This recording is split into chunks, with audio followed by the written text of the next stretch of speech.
दोस्तों, मैं Mahesh Kumar Prajapati online chemistry शिक्षण फंडा ऑफ केमिस्ट्री में आपका पुनः स्वागत करता हूँ। स्टे होम, स्टे सेफ, घर पर रहें, सुरक्षित रहें। मित्रों, बदलाव बहुत भयानक होता है, परंतु जो बदलाव करते हैं वो भविष्य के विजेता बनते हैं।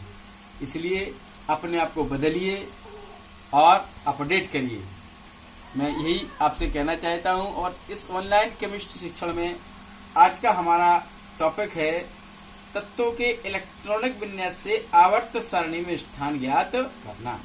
मित्रों, हमने पिछली वीडियो में आपको इलेक्ट्रॉनिक विन्यास अफबाउ नियम से क्लियर किए थे। अब मैं आपको उन इलेक्ट्रॉनिक विन्यासों की सहायता से किसी भी तत्व की आवर्त सारणी में स्थान जो होता है उसमें 3 बातें होती हैं। उसका ब्लॉक, आवर्त और वर्ग कहाँ पर है तो ये सीखेंगे। मित्रों, आवर्त सारणी का आशय ये है कि अगली वीडियो में जब हम आवर्त सारणी पर चर्चा करेंगे तो ये बताएंगे आपको। थोड़ा सा परिचय करते हैं। बहुत सारे तत्व जब मिले, उनकी खोज हुई, तो उनको गुणों की समानता के आधार पर एक सारणी में, एक तालिका में वर्गीकृत किया गया है, जिसके जनक मेंडलीफ हैं। तो उन्होंने जो नियम दिया वो आवर्त नियम कहलाता है, इसलिए उससे निर्मित तालिका को आवर्त सारणी कहते हैं। उसमें प्रत्येक तत्व को एक ब्लॉक और आवर्त और वर्ग मिला हुआ है। समान गुण वाले तत्वों के लिए वर्ग समान होता है। तो इस प्रकार से कैसे इस आवर्त सारणी में हम तत्वों को इलेक्ट्रॉनिक विन्यास देखकर रोटेट कर सकते हैं, उनका स्थान निश्चित करते हैं, तो हम समझते हैं। जिन्होंने पिछले वीडियो देखे हैं विद्यार्थियों, उनको इलेक्ट्रॉनिक विन्यास पर उन्होंने पढ़े हैं, समझे हैं, तो ये सब क्लियर होगा। बहुत ही अच्छा इंटरेस्टिंग टॉपिक है। गत वर्ष और करंट ईयर्स में ये भी बोर्ड में पूछा गया है। तो आइए चलते हैं अपने टॉपिक की ओर। तत्वों के इलेक्ट्रॉनिक विन्यास से आवर्त सारणी में स्थान ज्ञात करना। मित्रों, जैसा कि टॉपिक से पता चल रहा है हमें इलेक्ट्रॉनिक विन्यास आना चाहिए, तो अफबाउ नियम में हमने आपको इलेक्ट्रॉनिक विन्यास पर विस्तृत रूप से चर्चा की है। अब यहाँ पर आवर्त सारणी में जो पॉइंट्स होते हैं वो निम्नलिखित होते हैं, तो उन पर हमें यहाँ चर्चा करना है। पहला होता है किसी भी तत्व के लिए ब्लॉक। 4 ही ब्लॉक हो सकते हैं, S, P, D, F। इन 4 में से प्रत्येक तत्व का कोई ना कोई एक ब्लॉक होता है। इन 4 में से हमें ब्लॉक मिलेगा। आवर्त सारणी का जो क्रम है उसमें सबसे बाईं ओर का S ब्लॉक होता है, जिसके 2 ही वर्ग हैं। उसके बाद D ब्लॉक आता है। यहाँ पर P देख रहे हैं, लेकिन वो धातु से धातु की ओर होता है, तो S के बाद D, जिसके 10 वर्ग होते हैं। फिर आता है P और F नीचे अपवाद के रूप में रखा गया है। तो इस प्रकार टोटल 4 हैं ब्लॉक के option, S, P, D, F। आवर्त दिनों की भांति अभी तक 7 आवर्त हैं। इनमें से 1, 2, 3, 4, 5, 6, 7 ही ऑप्शन हैं आपको मिलेंगे। तो ये इस प्रकार से हमें 7 आवर्त तक चलेंगे। हम प्राय मोस्टली 4 आवर्त तक के लिए ही चर्चा करेंगे। और इसके बाद हमारा जो लास्ट है वो है वर्ग या समूह है। ये 1 से लेके आपके 18 तक होते हैं, वर्ग या समूह। तो आइए किस प्रकार से हम ये तीनों समझते हैं। सरल शब्दों में वैदिक आधार पर हम समझ सकते हैं। ये 4 वेद हैं, SPDF। ये 7 दिन हैं और वो 18 पुराण हैं। यही पूरा अध्यात्म रसायन के अंदर आ जाता है। 4 वेद 7 दिनों में ही इनको पढ़ना है और 18 पुराणों के रूप में उसको संक्षिप्त में हम समझ सकते हैं। तो आइए, पहला वर्ग हमारा है S ब्लॉक। इस S ब्लॉक में हमने पिछले वीडियो में बताया था, S ब्लॉक में जो S कक्षक होता है उसमें अधिकतर 2 ही इलेक्ट्रॉन हो सकते हैं। तो उनके दोनों के लिए ये सूत्र है NS1 या तो 1 इलेक्ट्रॉन, NS2 या 2 इलेक्ट्रॉन। इससे ज्यादा S में इलेक्ट्रॉन होते नहीं है। N यहाँ बाहरी कोष की संख्या होता है, जो कि यहाँ लिखी है 1, 2, 3, 4। तो आप देखिए, जब S में 1 इलेक्ट्रॉन आए तो वर्ग पहला या रोमन पद्धति में फर्स्ट A हम लिखते हैं, और 2 इलेक्ट्रॉन आते हैं तो दूसरा या सेकंड A लिखते हैं। आइए एक उदाहरण के माध्यम से समझते हैं। 11 Na सोडियम है, जिसका परमाणु क्रमांक 11 है। इसका अर्थ है कि इसमें 11 इलेक्ट्रॉन। इस इलेक्ट्रॉनिक विन्यास बनाते हैं 1s2, 2s2, 2p6, 3s1। तो मित्रों, ब्लॉक का आशा है कि जो सबसे बाहरी SPDF में जो है वो ब्लॉक कहलाता है। आप देख रहे हैं इसमें सबसे बाहरी S है। इलेक्ट्रॉनिक विन्यास में जो बाहरी उपकोष होता है वह तत्व का ब्लॉक कहलाता है।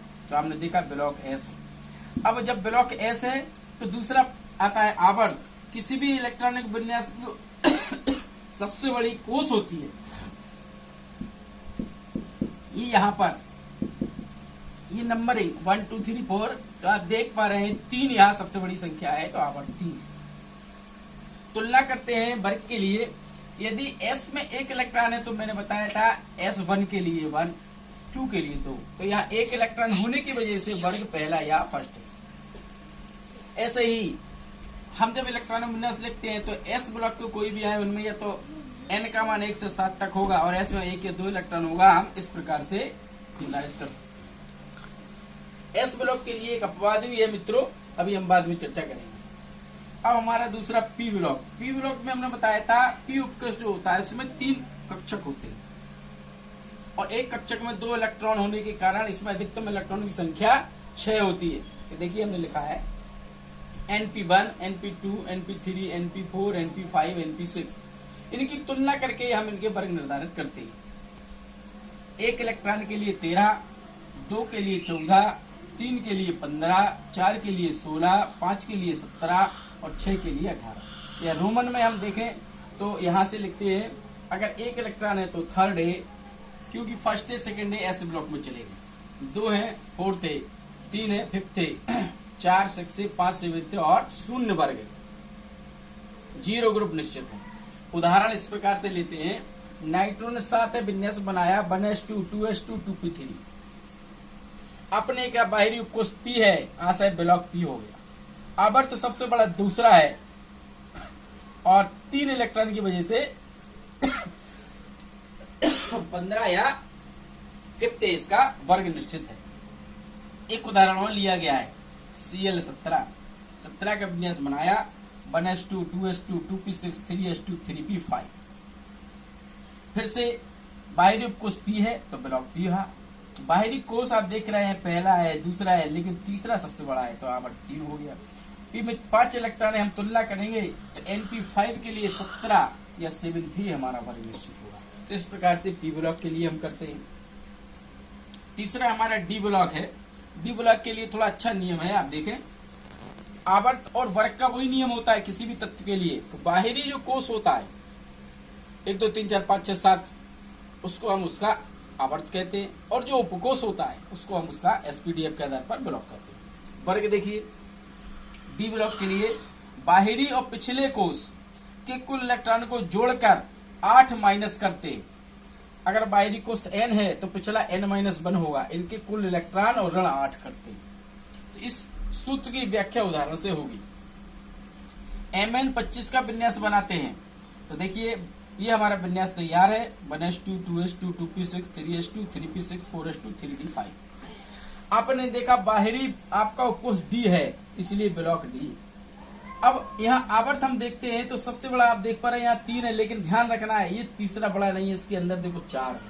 तो ये बाहरी कोष जो होता है गिनती, इसमें हमें इससे ये मतलब नहीं है बाहर है या भीतर है, ये अंदर है क्योंकि इसकी 4s की ऊर्जा कम है, 3d की ज्यादा है, लेकिन बड़ा 4 है तो आवर्त हमारा 4 होगा। और D उपकोष में पहले भी आपको पता होगा बाहरी कोष N होता है और अधिकतम ऊर्जा का उपकोष N-1 होता है। आवर्त 4। अब हमने देखा बाहरी कोष में ये चौथा था, इसमें इलेक्ट्रॉन की संख्या 2 थी। पिछला जब 4 है तो उससे पिछला बाहरी से 3 हो गया, 4 बाहरी तो पिछला 1 कम करा 3। अब तीसरे में कुल कितने, तीसरा ये भी है 2 इलेक्ट्रॉन, ये तीसरा ये भी है 6 इलेक्ट्रॉन, ये तीसरा ये भी 5 इलेक्ट्रॉन। इस प्रकार आपने देखा सभी इलेक्ट्रॉनों को जोड़ना है 2 6 8, 2 10 और 5 15। टोटल N-1 का टोटल इलेक्ट्रॉन आया 15, -8 बराबर वर्ग क्या आया 7। एक उदाहरण से और क्लियर करेंगे। Zn30 का विन्यास बनाया 1s2, 2s2, 2p6, 3s2, 3p6, 4s2, 3d10। D उपकोष आया इसीलिए ब्लॉक D। आवर्त सबसे बड़ा 4 है तो वर्ग 4 हो गया इसका, यानी कि यहाँ उपस्थित जो वर्ग की संख्या 1 2 3 4 इससे बड़ा नहीं है तो 4 सबसे बड़ा है, तो इसलिए आवर्त 4। वर्ग के लिए फिर वही नियम, बाहरी कोष 4 है तो इलेक्ट्रॉन कितने 2, हमने यहाँ लिख लिए 2। चौथा अगर बाहरी है तो पिछला तीसरा,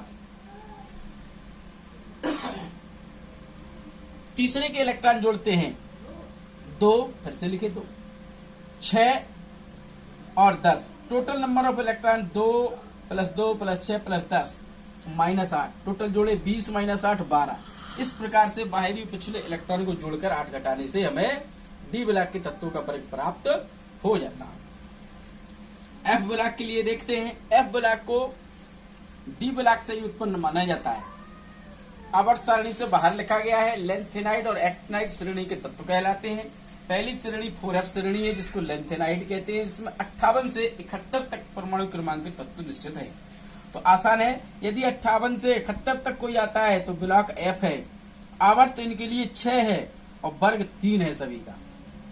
हमें ये याद करना है, 4F या लेंथेनाइड F की पहली श्रेणी जो है वो 58 से 71, इनमें से कोई भी आए तो सीधा लिखे ब्लॉक F, आवर्त 6 वर्ग 3। यदि मान लो 60 आ गया तो हमें याद होना चाहिए 58 से 71 4F श्रेणी, ये 60 इसके अंतर्गत है, तो ब्लॉक F, आवर्त 6 और वर्ग 3। विस्तृत इलेक्ट्रॉनिक विन्यास बनाने की यहाँ आवश्यकता नहीं है, क्योंकि ये ब्लॉक के तत्वों में इलेक्ट्रॉनिक विन्यास में अपवाद अधिक है। इसी प्रकार दूसरी 5F श्रेणी Z बराबर 90 से 103, तो 90 से 103 का कोई तत्व आता है तो हम लिखते हैं ब्लॉक F, आवर्त 7 वर्ग 3। केवल आवर्त में चेंजिंग होती है, बाकी ब्लॉक और वर्ग समान रहती है। इस प्रकार से F ब्लॉक के तत्वों के इलेक्ट्रॉनिक विन्यास बनाए हुए ही हम ये आवर्त सारणी स्थान ज्ञात कर सकते हैं। एक अपवाद है हीलियम। हीलियम का परमाणु क्रमांक 2 होता है, इसका विन्यास 1s2। 1s2 को हम देखते हैं तो आप देख पा रहे हो इसका ब्लॉक S लग रहा है, परंतु ये अक्रियस हीलियम है। अपवाद के कारण ये ब्लॉक P में है, आपको ये ध्यान रखना है। आवर्त 1 है, कोई अपवाद नहीं है। वर्ग S में 2 इलेक्ट्रॉन है, तो आप देख पा रहे हो वहाँ इसमें 2 होते हैं तो सेकेंडरी लिखते हैं, परंतु इसमें नहीं लिख सकते, ये अक्रियस हीलियम है, इसलिए इसको वर्ग 18 या 0 में लिखा जाता है, ये हमें याद रखना। इस प्रकार से साथियों, ये हमारे इलेक्ट्रॉनिक विन्यास के आधार पर sp-df ब्लॉक के तत्वों की पूरी आवर्त सारणी में स्थिति की विवेचना मैंने की, और ये कुछ होमवर्क भी आपके लिए दे रहे हैं। ये हमने तत्वों के परमाणु क्रमांक लिखे हैं 1, 3, 6, 8, 9, 10 संबंध, इनके आप संकेत लिखेंगे। जैसे 1 है तो पहला हाइड्रोजन आप नाम लिखेंगे, संकेत H लिखेंगे, 1 नीचे लिखकर उसका इलेक्ट्रॉनिक विन्यास बनाएंगे 1s1। इसके बाद आप उसका ब्लॉक लिखेंगे, आवर्त लिखेंगे, वर्ग लिखेंगे। इस प्रकार ये हमें 36 तक के सारे तत्वों के नाम, संकेत, इलेक्ट्रॉनिक विन्यास एक पेज में कॉलम खींच लेंगे। और यदि आप वास्तविकता में पढ़ते हैं तो एक सारणी नुमा बनाना, बड़ा सा पेज लेना, क्रम डालना, तत्व का नाम, संकेत, परमाणु क्रमांक, इलेक्ट्रॉनिक विन्यास, उसके आगे उसका ब्लॉक, आवर्त और वर्ग, इस प्रकार से सारणी बनाना और सभी को लिखना। और उसके जो है कमेंट्स में हमें उसका स्क्रीनशॉट लिखना या उसके बारे में आप डिबेट्स करना, कमेंट्स देना, तो हम समझेंगे कि आपने अपने आप में बदलाव किया है और इस बदलते हुए परिवेश के साथ आप अपने आप को आगे बढ़ाना चाहते हैं। सभी विद्यार्थियों से मेरी एक बार पुनः अपेक्षा है, घर पर रहें, सुरक्षित रहें, अपडेट करें और बदलते हुए परिवेश को स्वीकार करें और अपने आप में बदलाव सुनिश्चित करें, ताकि भविष्य के आप हीरो बन सके। इसी के साथ आज के टॉपिक से मैं विदा लेता हूँ। प्रवक्ता रसायन विज्ञान, स्वामी विवेकानंद इंटर कॉलेज, जालौन। अगले वीडियो में मिलते हैं नए टॉपिक के साथ। जय हिंद।